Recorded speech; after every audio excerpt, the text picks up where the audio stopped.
Hello everybody, welcome. I'm No O2 and thank you for watching this video. We have a bone to pick with Act 3 specifically here. For our RNG deck challenge, we played through the entire game on solo mode, no hope, using a deck of 15 cards that was chosen by a random number generator, as you can see here on the screen. Unfortunately, our Act 3 playthrough was riddled with some weird gameplay affecting bugs, uh, things that just were broken and felt very cheap, and didn't work out. We ended up dying. Had to do it again. We were successful on the second attempt. It was fun. We had to improvise. We figured out a way to get Berserker and Vanguard to be a janky with some claws melee deck to sustain ourselves and the bots through T5 and things like that. And we did it on Body Dump as well, but 5 minutes into my recording of the Body Dump, I ran out of space on my computer and the footage doesn't exist. And so Act 3, I feel the need. Not only was Act 3, I think, the most exciting and most fun that I had during the whole challenge. We also just need to do it again because it's been corrupted. It's been corrupted a little bit, right? I wanted another nice, clean, smooth playthrough, start to finish. We do it, we make it happen, and we capture all of it on footage this time. So we're gonna be rolling again, a new deck. We'll roll again for a new character for Act 3. Specifically, we'll even roll for a character in this video as well at the end, and then in time, we'll be putting out the gameplay videos as we play through solo mode, no hope, for Act 3 with a random deck. So there's 182 cards in total. Some of the rules, one of the rules being that we'll have 15 random cards. We will only take hives out of a mission once we have opened up the safe room door at the end of the other mission. Once we've basically completed the mission, we can then backtrack to a hive if we so desire. And then after that, what was the other rule? There was one more rule. No burn cards. That was it. No burn cards. So no burn cards. Nothing. Just our own raw skill to compensate for everything, basically. So here we go. Let's roll the deck. 169. 169. So page 116, and this is 160 at Highwayman. The 169 should be Run and Gun. That's actually really good for Act 3. That's really, really good for Act 3. Super good. And that is one of the key tools, potentially, that will allow us to be able to solo clutch T5 as well as the Body Dump. 77. Page 7 is Silver Bullets is 70. 77 Expiring Sacrifice. So the bots already have 3 of them. We now have 4 of them. That's 80 points of health when a bot goes down. That's a lot of healing. That's actually not bad. That's not bad at all. 179. 170. 179 Magician's Apprentice. Okay, some resource generation. Well, not the best in class as far as that's concerned. Again, nothing here hampering us, hurting us. And that's 180. 182. Yeah, so far everything potentially useful. Energy drink, extra stamina, slow resistance. I don't really tend to feel the slow resistance, but I guess it's there, right? But that's good. Extra stamina just in general is good.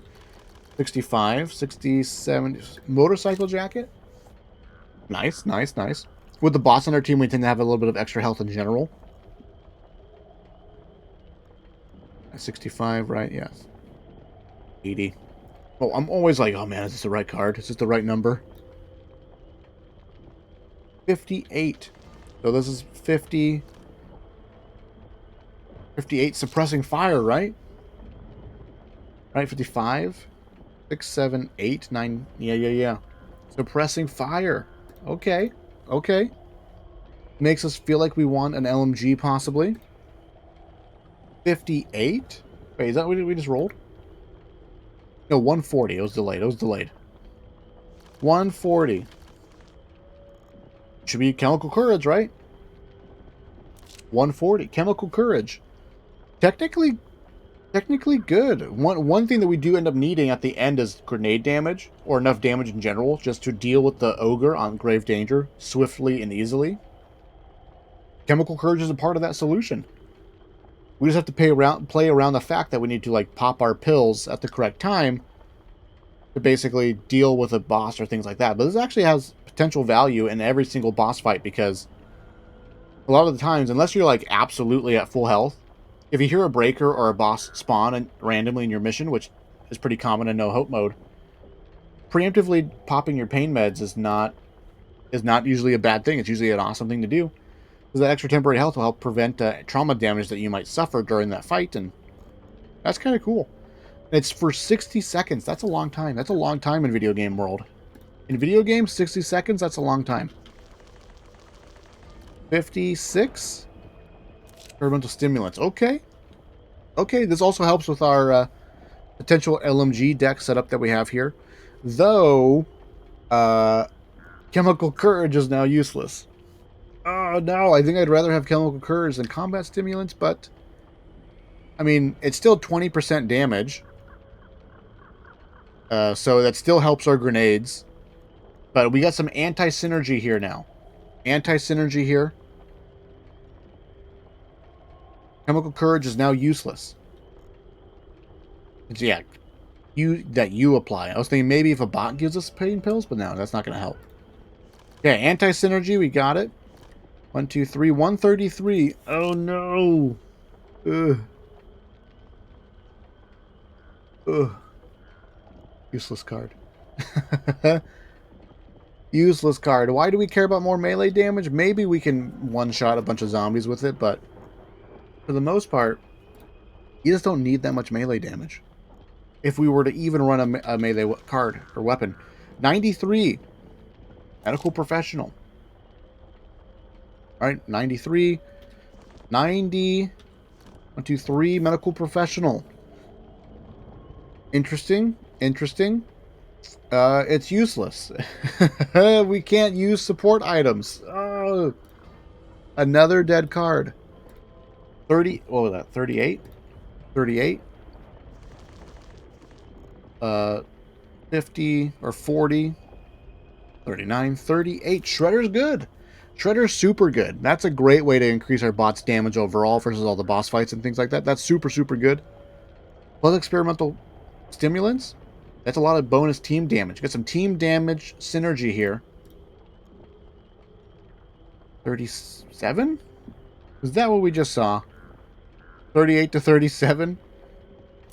37, 38, 39, 40. Yeah, pep in your step. Technically, this might be able to help us move more swiftly through the house on T5, but I mean, we have run and gun. We can shoot and sprint at the same time, but why would we want to shoot and walk? I guess technically, like, we shoot and sprint and then we run out of stamina, and then pep in your step is viable. Funny enough, too, if we're going to be running an LMG deck, then, like, run and gun and LMG does, like, not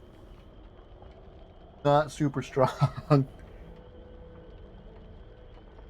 Not super strong in general. 119. I need to unplug. Alexa's scaring me. Sorry, that might have been loud. Alexa is scaring me. She's just been listening to me, I think. She's listening to me, guys. 119. It was like, it's like been glowing blue. Like, my Alexa has like been periodically just like randomly, it's like not doing the color it typically does when it's like updating or downloading something, but it's like doing the color of like, I'm listening to you, and it like does it constantly sometimes, and I'm like, no, get out of here. 119. So 100, 110, 119. So like, improvised explosives is 120. That's super good. This is super good, actually. We have potentially a lot of grenade killing potential here. We need grenade slots, though. We wouldn't mind that. That would be kind of nice. 126. 20. Pyro. Interesting. Interesting. Pyro, and we do have accessory damage. Plus, this should also help with stimulants that also increase pyro damage, right? We can also shred the target as well. Okay. Okay. I see it. We got the juices flowing.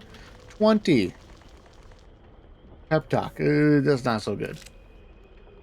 While reviving teammates, take 3 less damage from all ridden. Teammates recover an additional 10 health when you revive them. I guess technically that might be good for the bots, but because they got lots of extra lives. But this is like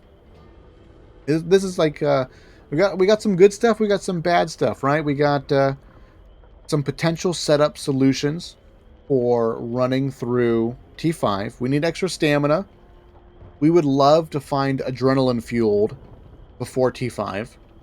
Extra health and sustain. Technically, the ability to some resource generation here with Magician's Apprentice, but we need grenade slots desperately. We need grenade slots just as badly for the most part as we need upgraded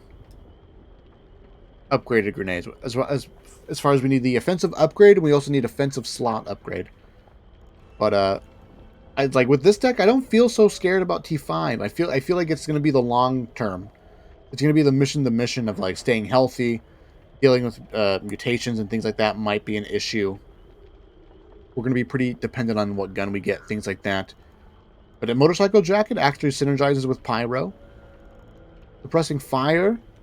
LMG makes sense here. We got like these this is like a janky. We have janky solutions to just about everything. We got janky solutions or partial solutions to being able to run in solo clutch or speed clutch missions if we need to. Janky solutions for like resource generation. Janky solutions for damage and dealing with mutations.